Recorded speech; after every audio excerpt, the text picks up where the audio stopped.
This is Fans on the Run, a podcast made by, for, and about Beatles fans. And now, here's your host, Ethan Alexanian. All right, hello. Welcome back to Fans on the Run. It is a podcast. I know, I give myself a glowing introduction here.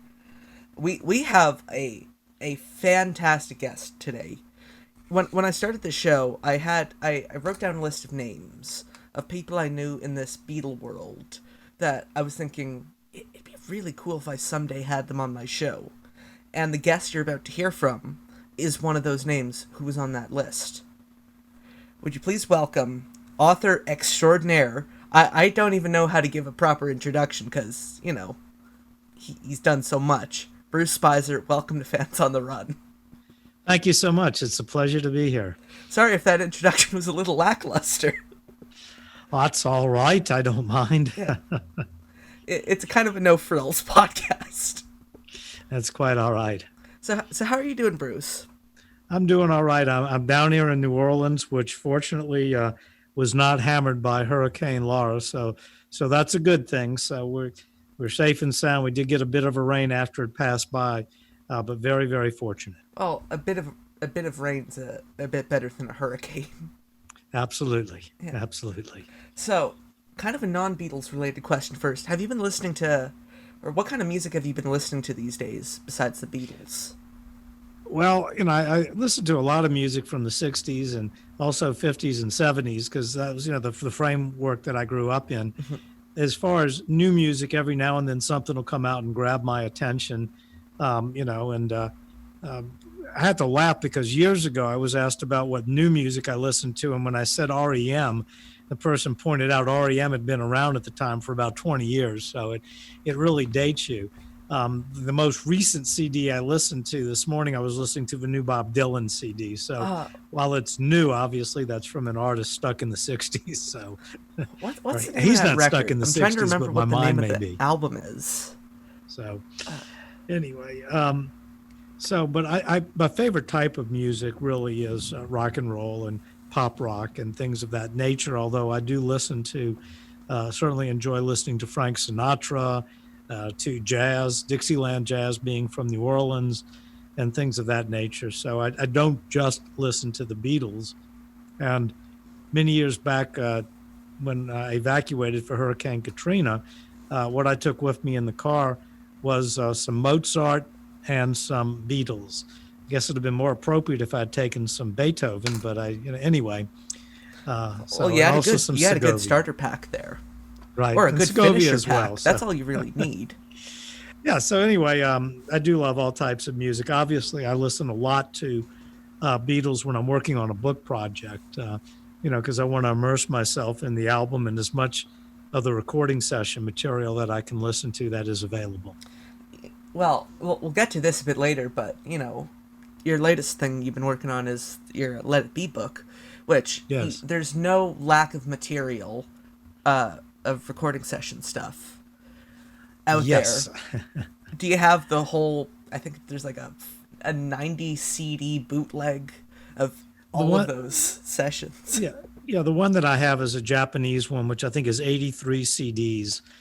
And bits and pieces of it can be extremely tedious, and some things even painful to listen to. But there are a lot of rough gems in there, and it's fascinating listening. I really think what I should have done as I was going along is I should have taken really good notes and edited it down to maybe 40 or 50 CDs. Yeah. And then, even then that sounds like a lot, but there really is a lot of interesting things. I'm one of these people that likes to hear how a song evolves, and particularly fascinating with the song Get Back, because Get Back literally begins as a jam in the studio while Paul is riffing on, kind of on his bass, and George calls out What I Say. And so Paul does a little bit of that. And then as he's riffing on his bass, sings out a couple of words, of a song that later ended up on Abbey Road, and then, moves on to Shout, and then he starts again, and he starts with this Get Back thing.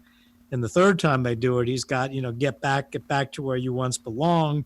And he even has, a lot of the lyrics which would form the second verse of the song. So it's fascinating just to hear how that song evolved and grew in the studio.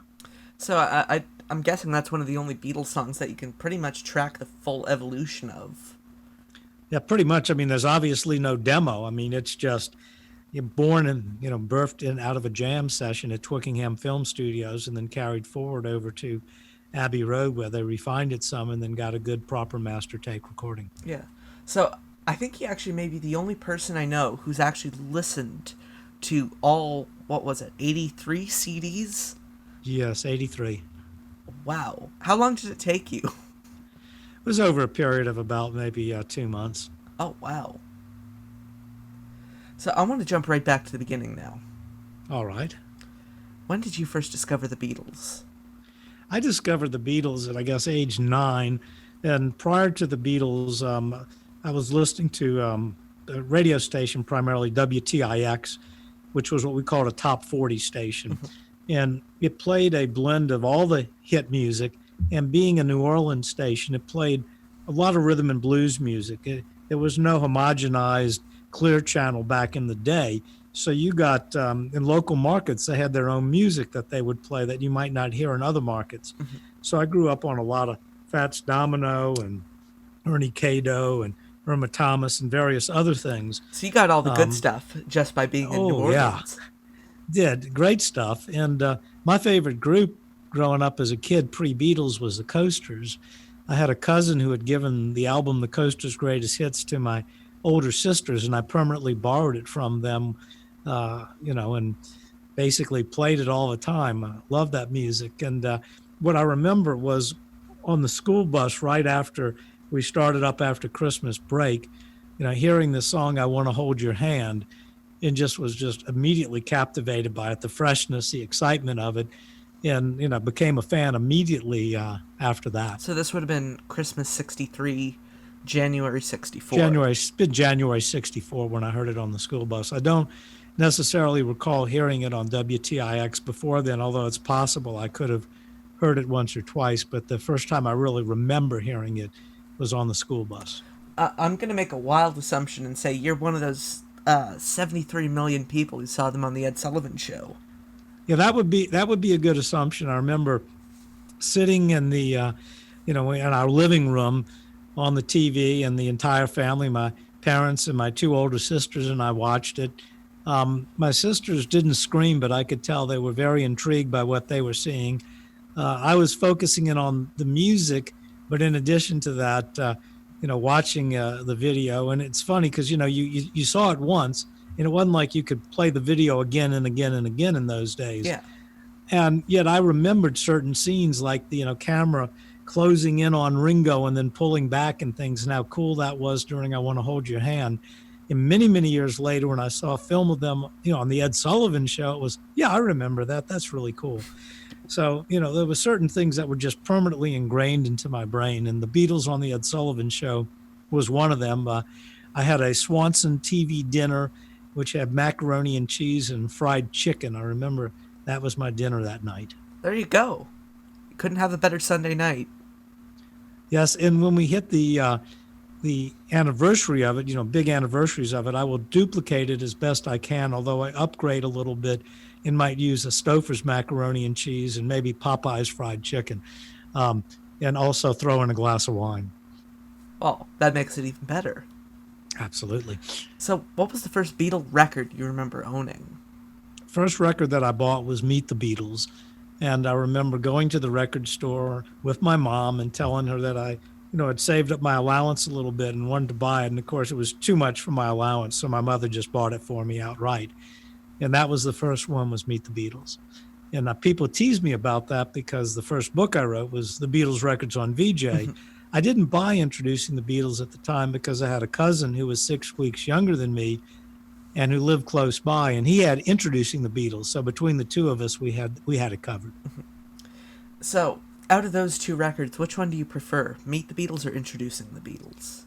I think, Meet the Beatles. And as I tell people, if you were going to make an album, and I hate to use the word introduce, but to introduce a group to America, I can't think of a better album than Meet the Beatles. It's just absolutely, from start to finish, just a flawless album. Well, for an early 64 Beatle record, I don't think there's any track you could have started off with other than I Want to Hold Your Hand. Yeah, that was the thing. You see, Capitol Records believed that hit singles make hit albums. And so they knew they had to put the single on the album. And they were a little bit concerned about putting out a record with I Want to Hold Your Hand and This Boy, because they thought, if I Want to Hold Your Hand for some reason doesn't work, we need another rocker on the flip side, because they were promoting the Beatles as a rocking group. So therefore, they put I Saw Her Standing There on the B-side, even though it was not on the British album with the Beatles and wasn't a single in the UK. But that was the B-side in the US. And, it was just an incredible 1-2 punch. And then you get into the With the Beatles album, with all the great Lennon-McCartney originals, Harrison's Don't Bother Me, Until There Was You thrown in for good measure, so Mommy and Daddy could at least enjoy one song on the album. Yeah. Well, I mean, it's from the Music Man, so... Absolutely. A Peggy Lee arrangement. Or what was it McCartney said during the Royal Variety performance when they were doing that? It's like, it's from our favorite American group, Sophie Tucker. Yeah, and this was a joke that Paul always thought was funny. And in the UK, it was British humor and it almost worked. Sophie Tucker was a big woman, and so very immense. And so Paul's line of our favorite American group, meaning Sophie Tucker's so big she's like a group. Ha ha, funny, funny. He tried the same joke in America and it completely bombed. Oh, it's British sense of humor. Yes. I wonder if that actually happened a lot with the Beatles' kind of stage routine. They had to alter it for the Americans. I don't think they altered it too much. And I think that probably taught Paul a lesson that, something that's funny in the UK may not work in the US. So, after he tried the line and it kind of bombed, Lennon kind of mocked him and he never used that line again in the US. Do you have any standout memories of the kind of gradual evolution of the Beatles throughout the 60s as someone who's appreciating their music then? Well, to me, what always amazed me was that, I grew up on type of music, not just, of course, R&B things from New Orleans, but like Motown. In Motown, an artist would come out with a record, and if it was a hit, the follow-up would sound just like it. And it wasn't just Motown that did that. Most artists would, if you found that hit sound for the record, you wanted your follow-up to have that same sound and groove. The thing about the Beatles was each song seemed different. It wasn't like a replay. When you listen to She Loves You, you didn't go, oh, well, that's just them reworking I Want to Hold Your Hand. Yeah. It was a totally different sound. And that was what I found incredible about it, that each new single that came out sounded different than the preceding one. And the same for the albums. The other thing about the albums was in those days, a single cost about $1, although you could get them cheaper, and an album ran about $3. So for me, if I bought an album and it had 3 good songs on it, I was breaking even. So, if I got an album by the Supremes and it had 3 hits on it, okay, that's fine. And if the other stuff was filler and not that great, I felt I got my money's worth. But with the Beatles album, all 11 or 12 songs were great. And there never was a time when I put on a Beatles album where I would get up, and go to the record player and lift the needle and skip a couple of songs. So, you played it from start to finish. So you grew up in New Orleans. 66, John Lennon said the Beatles were bigger than Jesus. Yeah. Do you have any memories of that living in the American South? I know that a couple of girls that I knew weren't too happy about it. I didn't, really didn't bother me one way or the other. The word immediately was Brian Epstein was saying it was taken out of context and all, and that was good enough for me. I didn't want it to be something that would affect it. Plus, I really felt, I'm listening to the Beatles for the music, not because of any religious statement that John Lennon would make. It wasn't going to stop me from listening to them. So it didn't affect me any. I'm sure it did upset some people, but I wasn't aware of anything banning the Beatles type thing. I know that at the time it hit, participate in any Beatle burnings? No, and at the time it hit, I was actually, my parents and I and my older sisters, we were on a vacation, And I remember hearing, Yellow Submarine and Eleanor Rigby on the radio, and the cities that we were driving through certainly weren't banning those songs. They were definitely getting airplay because, in the car we would have the radio going, and it didn't matter what city we were going through. I was hearing those songs. Well, I never got the mentality about the Beatle burnings, because in order to burn the records, you need to buy them. And so they all went to, Well, no, it wasn't that. They were taking their Beatles records they already owned, and they didn't burn the vinyl. They burned the covers because if you burn vinyl, it gives off a noxious fumes. So I think people found that early at these bonfires, take the vinyl out of the record and just burn the jacket. And they were burning, Beatle pictures and other things. I mean, burn your Beatle trash here type thing. It faded fairly quickly. It was big for a week or two or three, and then it kind of, stations got past it. I think the stations in cities where there were multiple stations, and that was the case often, if a particular station said they weren't going to play the Beatles and didn't do it, they sort of found out it was rating suicide, and the other stations were going to play the Beatles. So, while they may have banned it for a week or two, those bans did not last terribly long.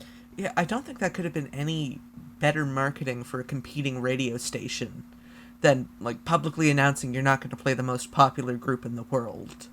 Yeah, it's not terribly bright. I wouldn't want to do that. I want to ask you, where were you when you first heard Sgt. Pepper?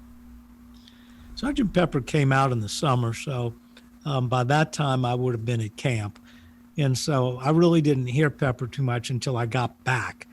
And so, it was the type of thing where, my memory of Pepper, I didn't have that communal experience that so many people in America heard of hearing it at the same time and knowing they were hearing it.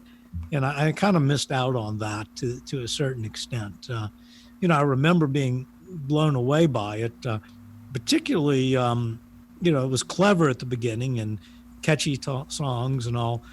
But I remember a day in the life, I just kind of sat there in a state of shock when it ended.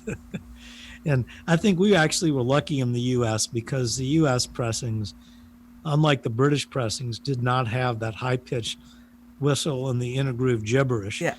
And so you could just let the record run out. Yeah, when that crashing chord on A Day in the Life hit, I mean, it sounded like the end of the world to me. So I'm kind of glad that was the way it ended for us. I made the mistake one night of, I decided, I'm going to fall asleep to a record tonight. So I put on Sgt. Pepper, but I put on a British copy. And so it, jolted me out of my bed when I heard that, Yeah. That would be sometimes like having a romantic evening with somebody and putting on the White Album and all of a sudden Revolution 9 comes on. But anyway, I digress. Speaking of Revolution 9, I don't think the Beatles could have done anything better by following up Revolution 9 with Good Night. Yeah, I think that was great. Look, I know a lot of people think it shouldn't be on that album. Of course it should be on the album. It's it's one of the things that makes the White Album the White Album. Exactly. It may not be the strongest song. It may not be a song, depending on who you talk to. But that's one of the defining characteristics of the album. Yes, the variety of the music. And the experimentation.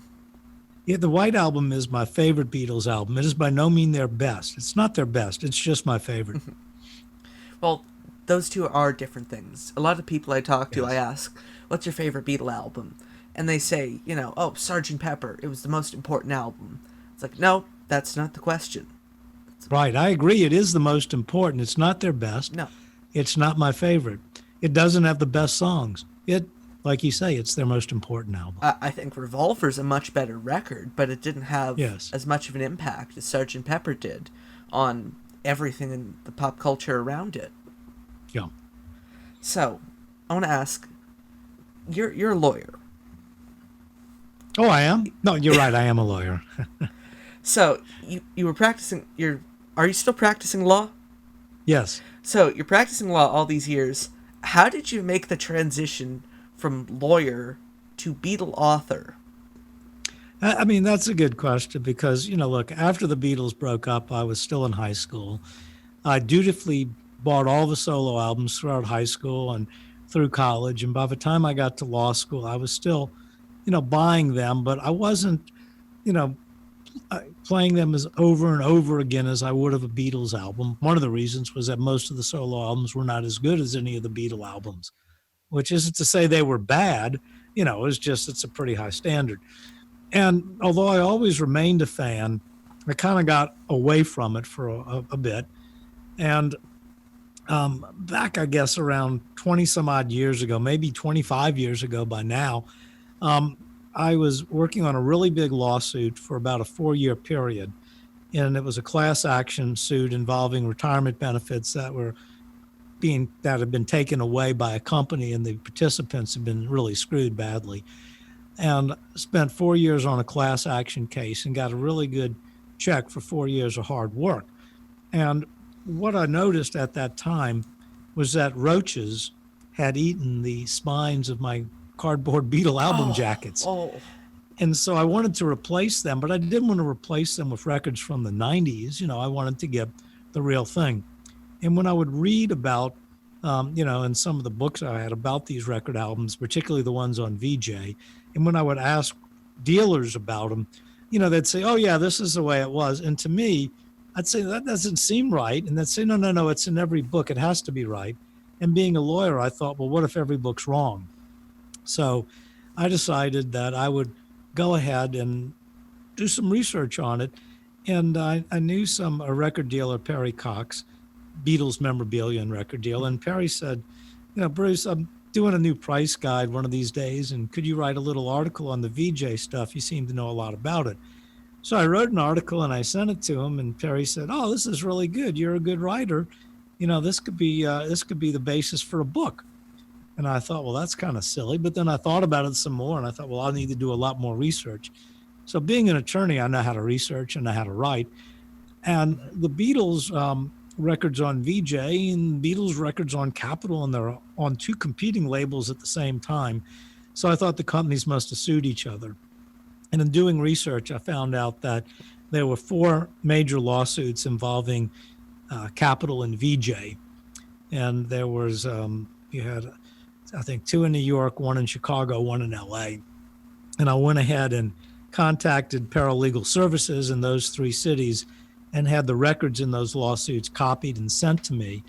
And from there, I had, a lot of information. I also was able to obtain some VJ paperwork. The company had been actually placed in bankruptcy in 1966, and the woman who bought it out of bankruptcy was the controller for the company, and she took all these documents, VJ documents, and put them in storage. And had they not been placed in storage, a normal business cycle, they would have been destroyed within years. And I found out about her, and I met with her, and for writing her a check for a certain amount of money, I could have all these great documents. So I went ahead and did so. And with that information, I was able to piece together, by combining the court records and her records with the vinyl records, to piece it all together and figure out what happened. And was that in doing a pun? so, yeah, of course it was a pun, And if you get to know me well, I love puns. I inherited that from my mom. And the thing about it was that when you put the story together, it was fascinating. And every book on the Beatles, it said that Introducing the Beatles had come out in the summer of '63, but my research had conclusively shown that it came out on January 10, 1964. And of course, I wrote the book with that being that way. And the book was called, The Beatles Records on VJ. And word kind of filtered out in the Beatles collectors world that there was this crazy, dumb attorney in Louisiana who was writing a book on VJ Records, and he was so stupid that he didn't even know what year Introducing the Beatles came out. And of course, when the book came out and they realized I had absolutely rock solid proof that it did not come out until January 10, '64, the book became sort of an instant, hit with the collectors. So that's kind of how I got started. I was going to do one book, and the VJ book came out and got great reviews. I actually just want to ask you something about that VJ book. So you got all these court records and VJ documents. What are some of the most interesting things you found in those documents that, had never really been talked about before, that were kind of eye-openers for you? to me, I had the board of directors minute book. And in that, I found out that Ewart Abner, who had been with the company, didn't leave to start his own record company on his own free will, as was you'd read a place. He actually left the company because he had been caught embezzling money from the company. And that had put them in cash flow difficulties. And that's what ultimately cost them the Beatles. They couldn't pay their royalties. I determined that the reason they lost the Beatles was their attorney. There were different lawsuits, but their attorney committed malpractice, which put Capitol at a tactical advantage in the litigation. And other interesting things was that had royalties amounting to like, an insignificant amount, like I think it was like $700. If VJ had paid royalties of $700, they would have been able to keep the Beatles, but they didn't. I mean, it was just a lot of crazy things like that came up. And that's what I found so fascinating. I was able to determine where the Beatles records were pressed. Nobody knew, but I knew from the lawsuits where they were pressed and things like that. And I was able to determine, knowing the factories names that pressed them, I knew that Monarch Records pressed for them in LA. And when you looked in the trail off areas of the albums, some of them had a small M in a circle, so that meant Monarch. And then others, there was a place in Wisconsin called American Record Pressers, or ARP. And, some had that in the trail off. And then others had nothing in the trail off. And that had to be by default, Southern Plastics out of Nashville. So it was a lot of fun. And I approached the book the same way I approach a lawsuit. You do what's called the discovery phase, where, you're interviewing people, which I did, and you're reviewing documents, which I did. And then, you're looking at the law, which I was doing, and you're looking at documents, which I did. And then you write it up. And as you're writing it up, you find new information and you change it to where by the time the book's finished, there are significant changes from what you started out. And, because I'm a lawyer and I know that cases, eventually have an end and the courts tell you need to get this particular document or pleading into the court by a certain date, I'm good at working deadlines and getting things done on time. So that book took from start to finish. And I mean, from the moment I said, hey, I'm going to do this book, to when I had printed copies in my hand, it took 9 months. Oh, wow. That's a lot shorter than I thought it would be. Yeah, I didn't know any better. Well, it's still one of, the most impressive Beatle reference books out there. Well, thank you. And, my objective was to do a book that had the scholarly and research of a Mark Lewison book, but to make it visually exciting with color throughout. Mm-hmm. So, how did you go about writing all those other books? The Capitals, the Apples, the Swans. Look, the VJ book was going to be a single book, a footnote in Beatles history. So the book's done, and then all of a sudden, people like it, and they're like, well, when are you going to do the Capitol book? A Capitol book? Okay, I guess I could do a Capitol book. So I start the Capitol book, and when I get to about page 400 and something, I realize that's going to need to be 2 books. So I'll do part 1 and part 2. And, part 1 will be Beatlemania and the singles, and part 2 will be the albums. Mm-hmm. And so word got out that I was working on the Capitol books, and then all of a sudden people were like, well, that's really great. I can't wait till you do the Apple book. And the next thing I know, people are telling me all these books I have to do. Yeah. Oh, you have to do the Swan book. You have to do the Toilet book, or Tolly. Oh, it ended up being, just did the major labels, and then the Swan book was a kind of a catch-all book. I did a book on their solo records on Apple, and a book, my favorite book, called The Beatles Are Coming, which told the story of how Beatlemania evolved in America. So, it was all that. And then, then I retired. I was done. The Beatles Swan Song was my last book. I'm done. And then a guy named Frank Daniels, who had helped me with some of the books, Frank comes out and says, well, we need to do a book on the British records. And I said, no, we don't. Oh, yeah, we do. So Frank and I did a book on the British records. And then I said, okay, that's it. Like The Who, that's my farewell tour, never to see me again on a new book. And then when we hit the anniversary of Sgt. Pepper, I had written what I thought was a really cool essay on the album in the U.S. And the problem was I couldn't think of where I could get this thing published. It was probably too long for Beatle Fan, plus Beatle Fan's a black and white fan magazine, a great magazine, but it wasn't going to have color pictures throughout. Shout out to Al Sussman. Yeah, and so then, okay, that isn't going to happen. And then, all right, now what? Well, what can I do? And I thought, well, I could put out a magazine myself. And then what am I talking about? I could put out a book, but I want to talk about other things like what was going on at the time and this. And I thought, I don't have time to do that because I'm getting near when I would have to have a book done.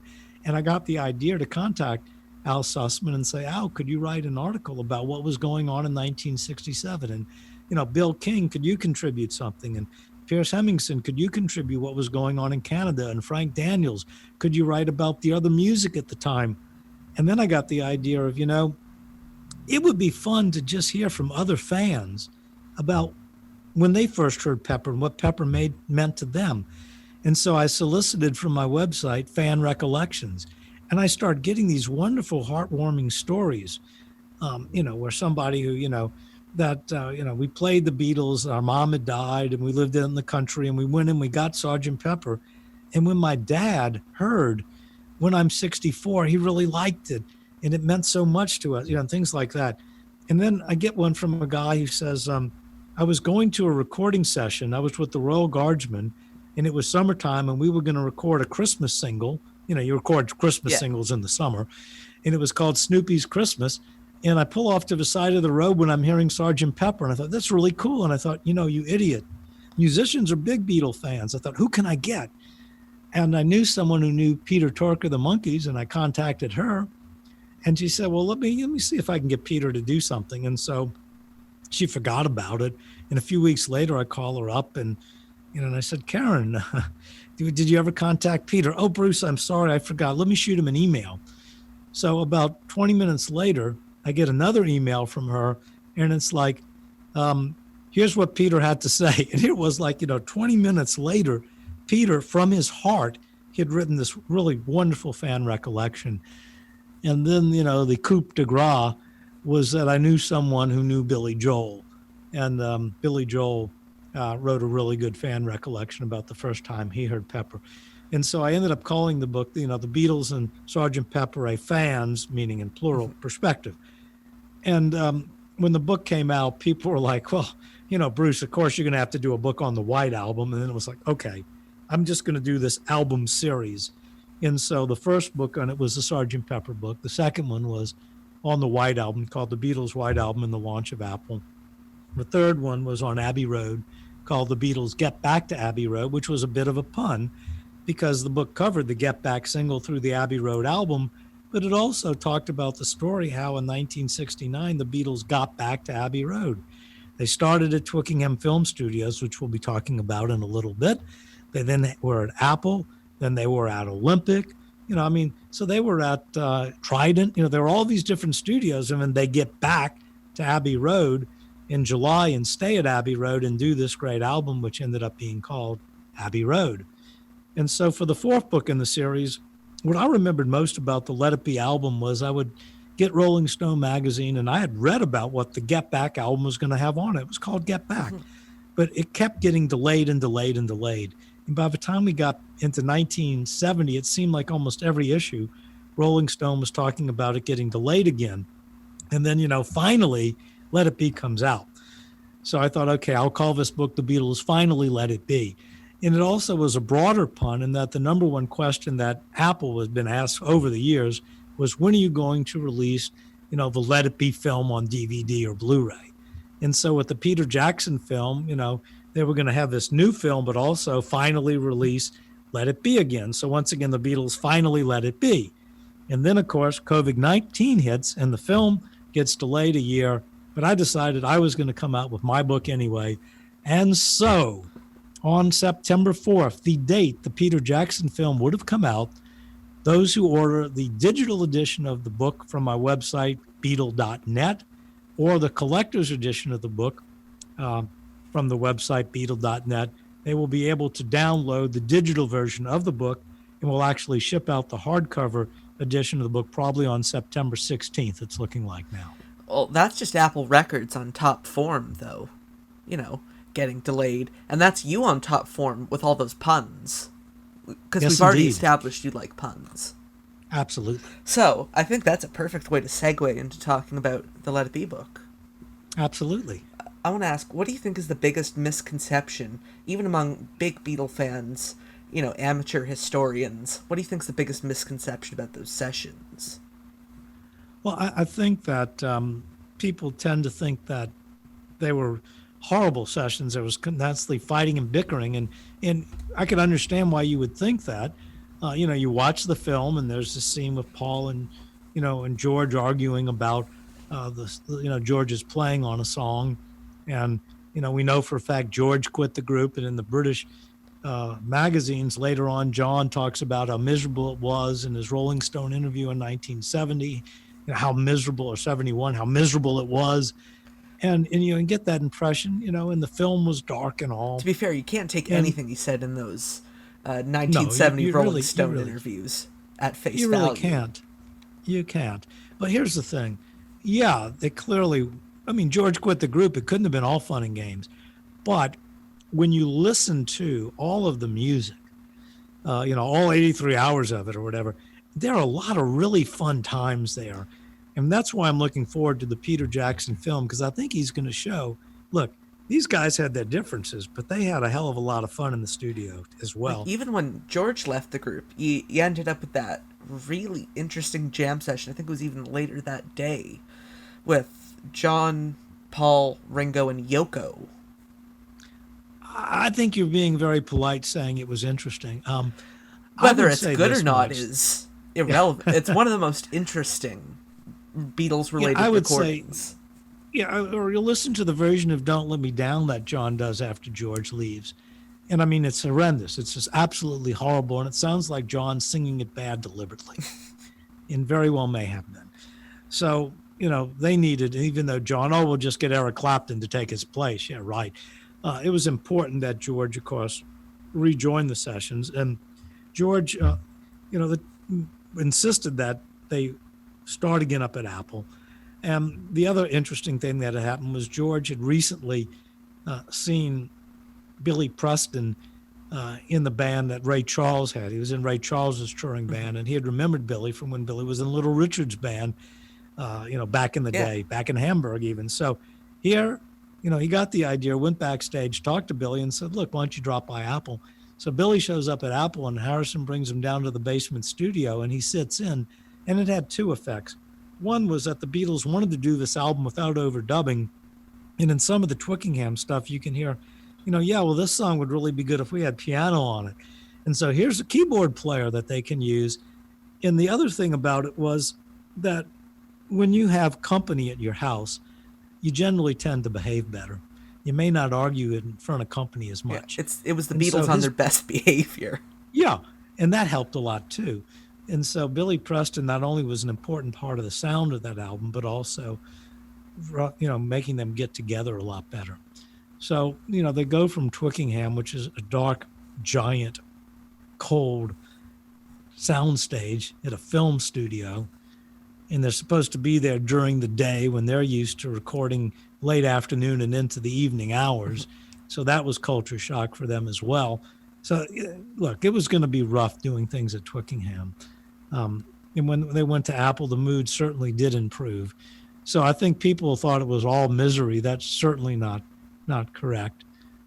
So that's something that, listening to all that stuff, you find out and get pretty clear about.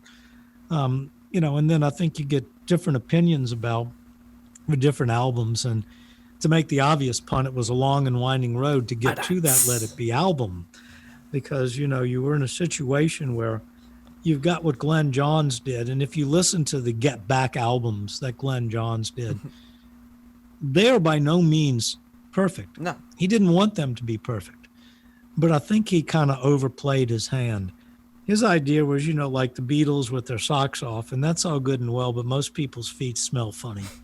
And so he would get excited about, this is a really cool version, of If I've Got a Feeling, because at the beginning of it, John says, we're going to do Dig a Pony Straight Until I Got a Fever. Gee, that's really neat. And, and we'll do this now. But the problem with the version of I've Got a Feeling that he selected for the Get Back album was it breaks down. And while it's funny to hear John say, cocked it up and got too loud, the problem is we lose the best part of the song.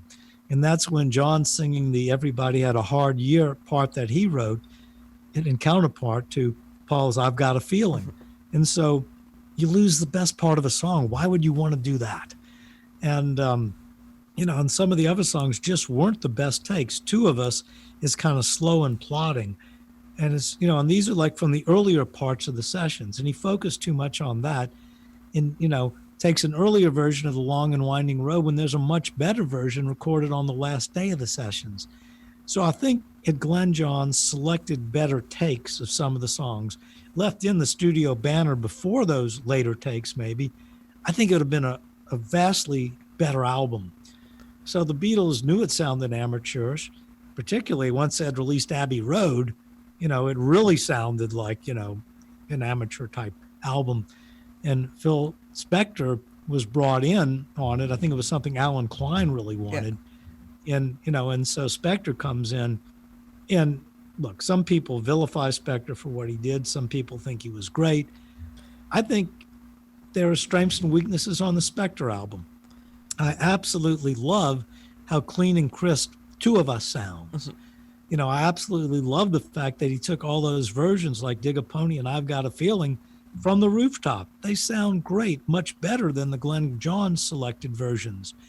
But it's hard for me to forgive him for what he did to Let It Be. It's the same take, but he brings the brass way up in the mix, George's raunchy guitar solo way up in the mix. So by the end of a song, Paul's competing with that. I didn't like the emphasis on the maracas, the heavy-handed percussion in the mix. Long and Winding Road, I absolutely hated. A choir, a harp. I wasn't really happy about Across the Universe. I thought that, all that wasn't necessary. And while On Me Mine, it didn't ruin the song, it just wasn't necessary. See, that's one thing where I think we'd actually disagree. I actually prefer the specterized version of I Me Mine for some reason. I don't know why. It's the only thing on that record. You're entitled to that opinion, as wrong as it may be. I'm kidding. And I get this argument with people. I love the Let It Be single, and I hate the album version. And I've got friends that love the album version because they think George's guitar solo is so unique. I just want to say, I want to thank you for correcting my opinion. That's the perfect atmosphere for this show. Mm-hmm. It's Beatle nerds. No, it's Beatle fun nerding. stuff. So look, here we are. The Get Back album doesn't really cut it. Then we get the Let It Be album, and that doesn't really cut it. So then years later, we get Let It Be Naked. And, nobody knew what it was going to be. And it ended up being the idea of what if the Get Back Let It Be sessions had resulted in an album meant to fit comfortably within the same type of studio wizardry and perfection, and working things sounding great as Abbey Road and the White Album. Mm-hmm. And they achieved it brilliantly. The songs sound great. And I loved the album when it came out, but listening to it when I was working on the Beatles' Finally Let It Be book, I realized it was missing something. It had no soul. It was missing the studio banter, the fun stuff. It wasn't a bad album. It just was missing something. And so here we are. The Beatles have yet to put out the perfect album of those sessions, and maybe they never will, but there's a lot of great music. There's another version of Let It Be that a lot of people don't think of, and that's the Anthology 3. If you take Anthology 3, there are tons of songs from the Get Back sessions, and if you put them in whatever order you want to, you create your own version of the Get Back Let It Be album. So counting that, there's another version out there. So there are tons of versions. And in the book, I go through all of that because I think it's important to understand all the different versions of it and how it got to be what it got to be. It is clearly probably the most confusing period of the Beatles music. And there's more music from those sessions than any other, 83 CDs worth. I want to ask you, it's amazing. Out of all those versions, the Glenn Johns mix, the Phil Spector, which is your personal favorite to listen to? When you want to listen to the Get Back or Let It Be album. I like the first Glenn Johns one, but what I did myself in these days where you can do it yourself, I kind of took I used the Glenn Johns album as my basis, but I substituted in better performances. So after John says, we're going to go Dig a Pony straight into I've Got a Fever, I take Dig a Pony and I've got a feeling from the rooftop concert from the actual Spectre Let It Be album, and then I substitute out the Let It Be single, for the Spectrized version. And Long and Winding Road, I take a version from December 31 from one of the bootlegs. And in doing that, I really think it's, to me, is a great listening experience. So that's what I prefer to listen to. Let It Be Naked, as I've said, I loved it when it came out, but it doesn't have all the fun of the other albums. No, because, see, that's one issue I think I've always had with Let It Be Naked. It just reeks of McCartney trying to kind of rewrite history. I don't know if that's a correct opinion, but that's always how it came across to me, because he just... I mean, I'm glad they came out with it, because I'd never really heard some of those songs sound that good. I mean, two of us just, sounded great. Get Back sounded great. Now, I thought two of us was great on Let It Be, but it was even better on Let It Be Naked. So it was nice hearing it. So, I mean, I'm certainly glad they came out with the album. I'm glad they did too, because, I'm all for experiencing albums in different ways. Yes, That's indeed. why I'm really glad that they have these remixes now of the albums. Yes. Because you're able to just listen to them in, a different context. Yes. So I want to jump forward a year or so from 69 from the sessions to the release of the Let It Be album.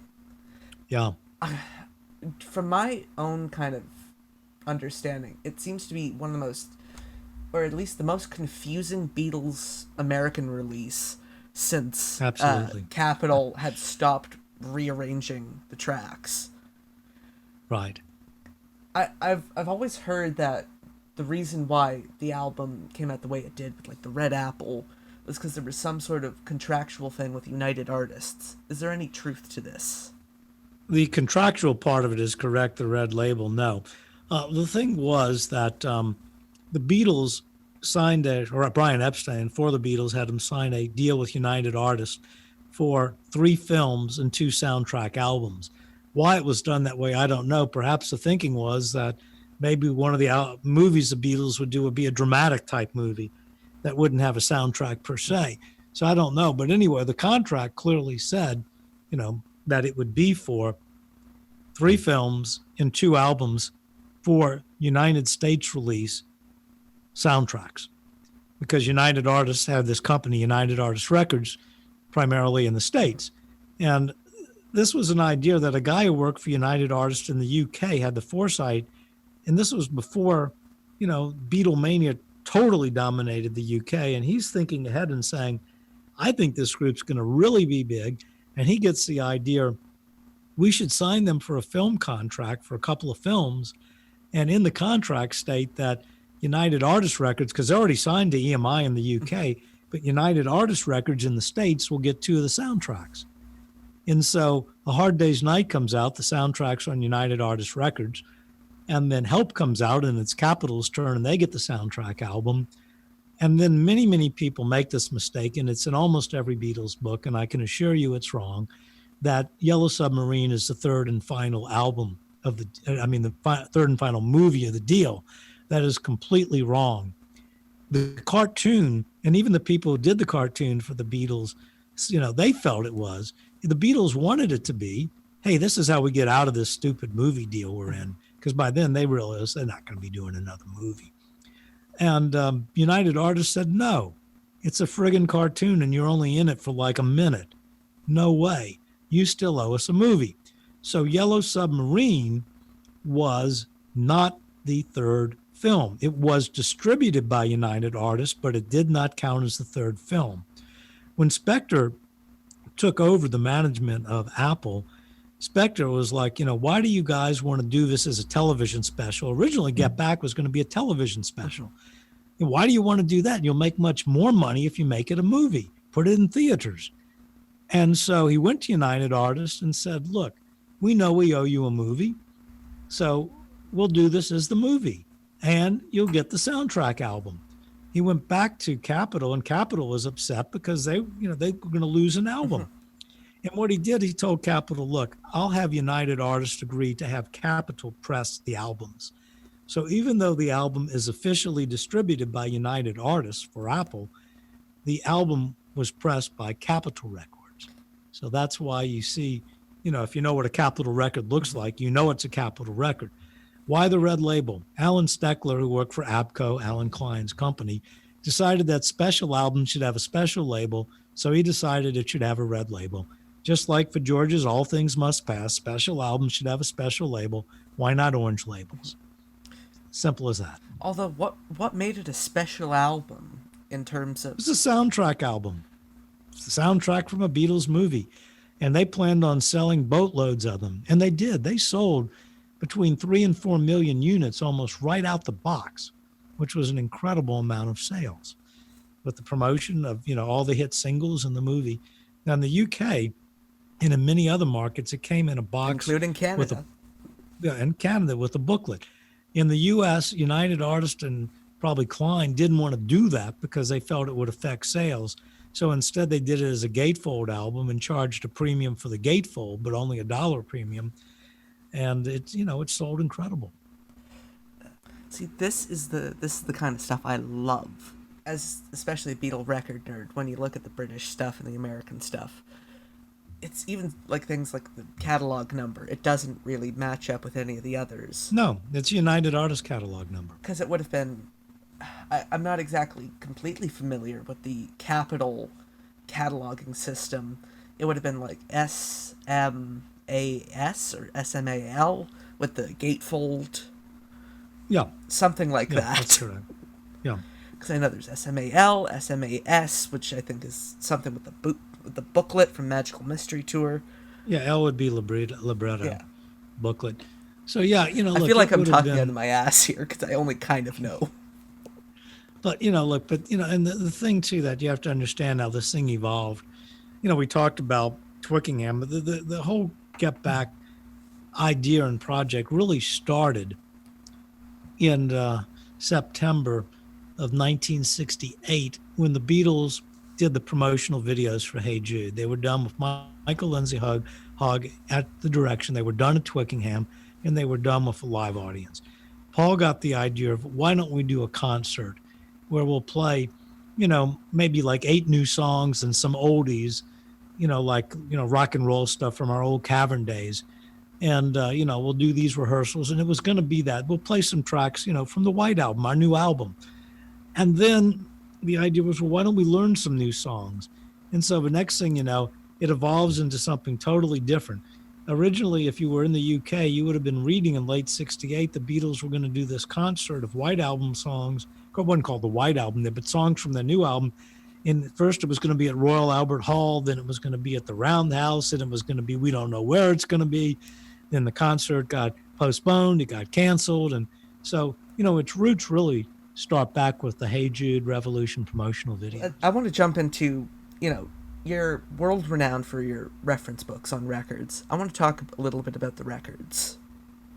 All right. How many Beatle records do you actually own? I mean, I've never really counted, but obviously, I would think, in the thousands. Thousands. Certainly. Oh yeah. How many would you say on average per release? Like how many copies of Meet the Beatles? Probably about 5 or 6. The thing was that when I was doing the Capitol books and later the Apple books and things and Swan Song books, I wanted to get different label variations. So I would go to, record stores or, I would go to swap meets or Beatle Fest, and I would look for things that I didn't have in my collection so that I'd have stuff that could be scanned for the books. I mean, when I did the Parlophone book, I was in the UK and I went to several record stores in the UK, and I would look at a label, is that one I have or not? And fortunately, my memory was pretty good, so I could remember what I did or didn't have and didn't get too many duplicates that way. When I did the Apple book, there were so many different variations of those Apple labels, the same thing. I'd just keep buying all these different variations. So that's why I have so many different variations of the records. What would you say are the main differences? This is really a bit of an esoteric question between the Capitol pressings. Yeah, I mean, they were pressed with the same equipment, so they really shouldn't be that different. And they all pretty much use the same masters. Now, with reissues down the line, an album might be remastered, and when it was remastered, it would sound different, better or worse. Take your pick. But Capitol mastered things differently than in the UK, and this is really getting esoteric. In the States, what Capitol would do is if they were coming out with the Beatles album, they knew they might need as many as 40 to 50 masters to make all these different mothers, to make all these different stampers, to press all these records. These are different stages of production. In the UK, they would just cut one set of masters for the album, and then they would make what would be called submasters from the mothers by going in the reverse direction and then go back down again. So when Harry Moss mastered a Beatles album in 1964, it wouldn't get remastered until maybe 1969 or 70, when they could no longer do anything with the metal parts they had, whereas Capitol would do 20 to 40 to 50 right out the bat. Now, each one wouldn't sound different because they would be mastered with the same, settings. So they would sound the same. Although if one of them by chance had a poor master that had a defect in it, then all of the mothers and stampers that came from that masters would have that same defect. And nobody might never be the wiser until years later. Why do you think... But that's kind of esoteric. Well, esoteric's good on this show. Okay. Why do you think people like to own so many variations of these records? Like, what would you say to someone who's like, well, why does it matter if this version has a label difference, if it has like a slightly different font? Look, for me, the most important thing is to own the very first thing. I'm very proud of the fact that I have a genuine first pressing of the British Love Me Do. Okay. On the red label. The very first pressing of the Canadian Love Me Do is extremely difficult to obtain, and Pierce Hemmingson could wax poetic about how to tell that. And without Pierce's book in front of me, I would not dare try to attempt it. But suffice to say that having the first thing, to me, is very important. And then sometimes, even though it's not the first thing, it's rare. So, for example, the single that has the song What Goes On, Nowhere Man, What Goes On single, the singles that first came out list the songwriting as Lennon McCartney, and that's your first pressing. Later pressings say Lennon McCartney Starkey, but because the later pressings weren't that many, because they had pressed like so many to satisfy initial demand, those are rarer and worth more. The absolute first labels, I think it's Day Tripper, We Can Work It Out, do not have the times. So that makes them a first pressing. But the rarest Day Tripper, We Can Work It Out, is one that's pressed on this Starline Target label by mistake. So that is worth a lot of money because they only pressed, a handful. Maybe they did 100 of them, so that's a relatively small number. So that's your most valuable one, even though it's not a first pressing. So the things that I look for, or I want the first pressing, and I want something that makes it really unique. And something sometimes that just visually looks nice. Some record labels just look nicer than others because of the font. What would you say is the most unique Beatles pressing that was made in the United States? Well, to me, the one that I would want, it's not the rarest. The rarest is the Anna single on VJ promo thing. I mean, there's, a handful of those, literally. There may be like a dozen or so that have survived. Do you have one? No, I don't. I never bought one because it wasn't historically significant. I know that sounds silly, but it wasn't. Whereas, to me, a copy of the Please Please Me VJ 498, the very first Beatles single in America, with the group's name misspelled with 2 T's in it, to me, now that's a record worth owning. Because of its historical significance. Absolutely. Would you consider yourself a collector? Yes. What would you say was, in all these years on your quest to find all these Beatle records, was your holy grail for the longest time? Or if you're still looking for it? Well, I think that, that I would love to find a promo copy of Introducing the Beatles, white label promo. We're like 99.9% sure there is no such thing, but never say never because things keep turning up.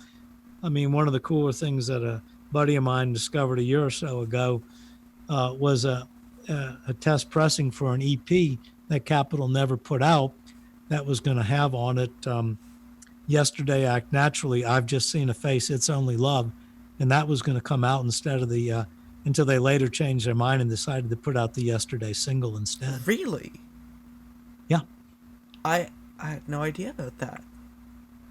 Yeah, that eventually will be in one of my books. And I think when I do the revised digital edition of the Capitol Singles book, I'll have that in there. I want to actually go back to that Capitol, or those Capitol books. How do you feel now that these days they have shot up in value? I'm very flattered by it. I mean, when somebody buys it on eBay for, $200 or $300, I don't get a check from them, but Only 200 or 300? yeah, whatever, but look, and that's why I did digital versions of the VJ and Capitol books, plus the revised expanded editions that have things in them that are not in the others. So, even if you own the VJ or the Capitol books and you haven't discovered the digital books, they certainly are essential and worth getting. Plus, you can go to record meets and, have a PDF of the book on your, iPad, and makes going to the meets a lot easier than lugging around my heavy books. Now I want to get into the part where it's just pure opinion. I want to hear your opinions on this. All right, fair enough. Which do you prefer? Or, it's kind of a broad question, the mono records or the stereo records when it comes to the States? From the States, look, I grew up listening to the mono records, but, to me, probably the stereo on a lot of the albums. Look, Beatles' second album in stereo, and unfortunately in CD you don't get it that way, but it has all this added echo on it, particularly, the cover songs like Roll Over Beethoven, really cool stuff. So, for that album, definitely in stereo. Sgt. Pepper, be it UK or US pressing, both are worth listening to because some of the songs are better in stereo and some of the songs are better in mono. Like A Day in the Life is better in stereo. I love the way the vocals, phase around different parts of the room, stuff like that. It's a song meant to be heard in stereo. Whereas Being for the Benefit of Mr. Kite should sound better in stereo, but it doesn't. Now, what do I listen to Sgt. Pepper today? I listen to the Giles Martin remix. It's fantastic. Quite frankly. That's my favorite. I think Giles did a great job. It's been said before, but he took all the stuff I liked about the mono mix and kind of somehow translated it into the 2017 stereo mix. Yeah, the idea behind it was, what if the Beatles had done the mono mix with the stereo mix with the same loving care that they did the mono mix with? And when you listen to it, you find that almost all of it follows the mono mix, with the exception of the segue from Good Morning into the Sgt. Pepper reprise, which is the stereo edit, and rightfully so, because the stereo edit was done after the mono edit, and it's a much better edit. Mm-hmm. How do you feel about the treatment of Dave Dexter Jr. in the Beatle history books? I think he is vilified to the point of absurdity. However, look, Dexter turned the group down 4 times. That was pretty stupid. Yeah. But it worked out okay for us in the States. So, maybe if Dexter had signed Capitol right away, they would have put out a couple of singles that didn't sell well, and the Beatles would have been, a footnote in history of something that was big in the UK. They may not have made it in the States. I guess they eventually would have, but not with the same explosion. So although what Dexter did was silly, it ended up working out right for us in the States. Otherwise, you wouldn't have had at the same time I Want to Hold Your Hand, She Loves You, and Please Please Me racing up the charts together. Beatlemania exploded in the States because of all that. You wouldn't have had, if you look at the top albums, 5 singles in January later 64. On, you wouldn't have had them, or February. I think that happened in April 4th. But anyway, if you look at the albums, Meet the Beatles, can you think of a more perfect album? If they had taken, in the U.S., we only had 11 to 12 songs rather than 14 in the U.K. Why? Because of the way song royalties are computed. In the U.K., they're done per record, in the States per song. So that's the short story there. So think about what he did. He took the album with the Beatles and he said, hit singles make hit albums. So we have to put on it the hit single, I Want to Hold Your Hand, in both the flip sides, the UK This Boy, In the U.S., I Want to Hold Your Hand. And let's take all the Lennon-McCartney originals, George Harrison's original Don't Bother Me. That gets us up to 11. And to get to 12, we'll put in Till There Was You from the Music Man, something Mom and Dad could love. Could anybody have done a more perfect album? No, you couldn't have. Now we move on to the Beatles' second album. It takes the rock and roll songs from With the Beatles that didn't get put out yet, some other songs like Oh Yeah, She Loves You, Long Tall Sally, and we put that on an album. Even people who hate what Dave Dexter did love that album. I love it. It's a great rock and roll record. So, something new, not that great, but he had to do something different than the United Artists album, so we'll give him a pass there. You listen to Beatles 65, well, it's Beatles for Sale Side 1, but it also has the hit single, I Feel Fine, She's a Woman. Beatles for Sale Part 2 is, Beatles 6, and it has some songs that hadn't come out yet, and it's got two rockers that the Beatles recorded specifically for that album at Capitol's request. Dizzy Miss Lizzie, they needed two more songs, so what do? They go into, let's do two Larry Williams songs we can do in our sleep. So we get Slow Down, and we get Dizzy Miss Lizzie. The Help soundtrack, that's interesting. And then Rubber Soul, the Rubber Soul US version's brilliant. People ask me, what do you like better, the UK or the US Rubber Soul? I tell them it's like comparing a great red wine with a great white wine. They're both brilliant in their own way.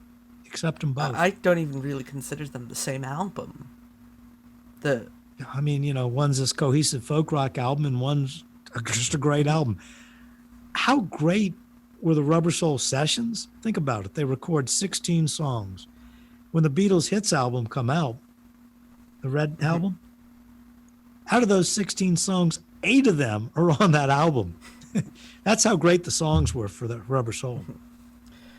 So, look, I think Dexter did a great job in programming those albums. Did I like the duophonic stuff he did? Not particularly. Do I think he used echo too much on some songs? Yeah. But overall, I think Dexter did a decent job. Look, Capitol Records did not butcher the Beatles. Capitol marketed the Beatles, and they did a damn good job of it. The only album I don't think that has any redeeming qualities about it is the American Revolver. Well, are 14 songs better than 11? Yes. The reason it was done that way was, you would have had 3 songs that were already on Yesterday and Today. So why would you put them on Revolver and pay an extra 6 cents per record to get the royalties? So that's why. Well, I agree with you. There's no reason to listen to the American Revolver, but I know why it was done the way it was done. And that wasn't Dave Dexter. By that time, Bill Miller was doing the things. Dexter had been kind of at the urging of EMI and the Beatles. Dexter had been put off the pasture and in charge of their oldies things for Capitol. I want to ask you, so we've already established your favorite Beatle album is the White Album. Do you have a least favorite Beatle album? Maybe Something New. Really? It's not bad, it's just, to me it's just, it's kind of a pieces part album that doesn't quite work for me. It's, out of all the Beatles albums, it is one of them. That's, I think, one of the best compliments you can give it.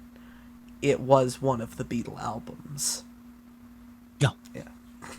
It's not a bad album by any means, but you ask me, what Beatle album do I hardly ever listen to? Something New. And I'm not going to talk about real music or love songs or those things, because those really are compilations during that, after the group broke up. But, favorite album, for me would be the White Album. Best to listen to, Abbey Road, just is, most important, of course, Sgt. Pepper. And don't downplay those early albums. With the Beatles is, a great album, but Meet the Beatles even better because, it's got I Want to Hold Your Hand and This Boy on it, and I Saw Her Standing There. I think A Hard Day's Night is better than both of them. Yeah. But look, if you were going to introduce a group to America, what song would you rather them hear? Would you rather them hear I Want to Hold Your Hand or Devil in Her Heart? It's a pretty easy answer to that. Not that With the Beatles is a bad album. No. It's not. I don't think any of the Beatle albums could really be considered bad. No, I'd agree with that. They're just it's the Beatles. Yes. So, do you have a favorite Beatles song? I answer that with three songs. My favorite song that was a mega hit is Hey Jude. My favorite song that was a well-known album track is In My Life. And my favorite Beatles song out of the songs that are a little bit more obscure would be Across the Universe. Love the song, not the version on the Let It Be album, but actually my favorite version is a bootleg version, the so-called Hums Wild version. Could you explain what that version is? Well, it's similar to the one on Anthology, but it's just where they did a few things differently and then changed their mind and recorded over them. But it has some extra sound effects on it that are kind of cool. And following up to that, do you have a least favorite Beatles song? Without a doubt, the worst song the Beatles ever recorded, What's the New Mary Jane? By far the worst. Okay, that's actually one I haven't heard yet. No, I mean It's on Anthology. No, I mean that's an answer I haven't heard yet. Oh, okay. Yeah. I can't think of anything worse. I mean, it's half baked. It's fully baked. True. I meant the idea was half baked. No, Yeah. I know. I'm kidding. What I don't like about it is it just doesn't go anywhere. No. It doesn't even have a particularly interesting melody. The lyrics are meaningless. John co-wrote it with Magic Alex. Need I say any more? Somehow, it's still one of the best things Magic Alex did. Well, that's probably Yeah. true. And I want to ask, why do you think the Beatles still matter today? I got asked that question for the 40th anniversary by national magazines, including like U.S. World News Report, those types of magazines. And I said, it's going to be a boring answer. Why did the Beatles matter to me in 1964? It mattered to me, they were exotic. They were from the UK, but we now live in a global world, so this just doesn't, no big deal. We're in a global community. It's no big deal that they were British and they had these accents. They had this really cool looking, radically long hair. Give me a break. We don't have that anymore. I love the way they stood up to authority and mocked them without authority, knowing they were being mocked. And oh yeah, the music. That's why I liked them. Today, those other factors don't matter, but the music does. So we listen to the Beatles today for the same reason that we listen to Beethoven and Schubert and Bach and Louis Armstrong. It's because it's timeless, great music. And that's why, 100 years from now, somebody will be interviewing somebody else about the Beatles, and that person will be an expert on the Beatles then, and will be saying all the subtleties about it, and people will still be listening to it. It's because of the quality of the music. It's a simple answer. And now for, I think, the least smooth segue possible. Bruce, what would you like to plug additionally? I think that's a great segue. I would love for people to go to my website, Beatle.net. It has some fun articles on it, and as soon as I get time, there'll be more added. People who are, who like digital things, the digital versions of the books are really cool, and they're done in a PDF format, so they look really nice on your iPad or computer. Obviously, I really like the album series. It's fun because all the four books in the album series have these fan recollections, which I think are an integral part of the book. They're visually interesting. You learn about how these albums were perceived when they first came out. You get reviews from the music magazines in the UK. You get reviews in the US from, Rolling Stone by the time we get to Let It Be, of course. And also what Billboard, Cashbox, and Record World thought. The trade magazines. You get details of the recording sessions. You get what was going on in the world at the time and what was going on with music and film. And I consider myself an author / Beatles, a Beatles author / historian. When I look back at, my favorite courses in high school, and the courses I would always get A's in were history courses. I always loved history. Although I was an economics major in college, I did take some history courses and loved those history courses. So, I always was interested in history. And so I really like the album series books because I think they're kind of, a nice, concise way to really learn so many important things about a particular album. And what's the name of the website again? beatle.net. So it's www.beatle, beatle.net. No S in Beatles, just beatle.net. One more time for the audience. Yes, it is www.beatle.net, N-E-T. In case you didn't hear it, that's beatle.net. That's right. And hopefully, people who are listening to this will rush out and go to the website and order some of the books, be they digital or be they hardcover. If you order the books from the website, you can request that they be personalized, which I'll be happy to do. I also sign all of the books going from the website, but I do not sign the digital books for some reason. I haven't figured out how to do that. It'll happen in time. There'll be a way. Right. That's beatle.net. I almost said beatle.com. You'd think with... No, don't do that. Don't do that. Beatle.net. You'd think with saying the web address about 5 times, I'd remember it. It's beatle.net. That's all right. I remember it because it's my website. Anyways, Bruce, thank you so much for coming on the show today. It's great. I've really enjoyed it. A shout out not only to my friends in Canada, but I know people from all over the world will be listening to this. And fun fact as far as the Beatles in Canada and myself, one summer while I was at camp in Maine, we went into Quebec. I went into a record store and I bought the Help Soundtrack Canadian pressing. And I still have that album in my collection. Beatles Canadian Records, pretty good. I'm not biased or anything. Yes, indeed. Not biased. Fun stuff. Well, listen, I've enjoyed it again, and I'll be happy to come back and talk about other interesting topics. I'm sure we'd have a lot of fun with it, and just let me know when you want me back. And as long as your readers don't, or listeners, complain about having me too often, love to do it again. I don't think any of my listeners would ever complain about having too much Bruce Spizer. Well, thank you. I appreciate that. And you all have a great day, great evening, and may God bless, stay well, and all those other important things. Everyone else out there, thank you for listening. You can go home. Fans on the Run is produced by Ethan Alexanian. Additional voiceovers by Richard Phillip. This has been a Showtown production.